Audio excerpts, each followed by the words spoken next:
প্রতিদিনের যেসব অভ্যাসে কমতে পারে জীবনের আয়ু। মাংস খাওয়ার পর দাঁতের গোড়ায় মাংসের টুকরো আটকে গেছে? টুথপিক ব্যবহার করবেন না। টুথপিক মাড়ির ক্ষতি করে। সেক্ষেত্রে ব্রাশ করুন কিংবা ফ্লস ব্যবহার করতে পারেন। শুয়ে শুয়ে বই পড়ার অভ্যাস মেরুদণ্ডের জন্য ভালো নয়। বালিশ বা দেয়ালে হেলান দিয়ে বই পড়তে পারেন। শুয়ে শুয়ে বই পড়লে আগামী দিনে নানা সমস্যা দেখা দিতে পারে। বাথরুমে ফোন নিয়ে ঢোকার অভ্যাস খুব খারাপ। কমোডে বসে ফোন ঘাটাঘাটির অভ্যাস একদম ভালো নয়।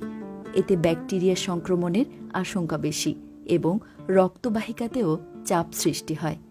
খেতে বসে টিভি দেখা, ফোনে সিরিজ দেখার অভ্যাস রয়েছে? পাল্টে ফেলুন। খাবার সময় অন্যমনস্ক থাকলে শ্বাসনালীতে খাবার আটকে যেতে পারে। আবার ঠিকমতো চিবিয়ে খাবার না খেলে বদহজম হতে পারে। দেহে পুষ্টির ঘাটতি তৈরি হতে পারে।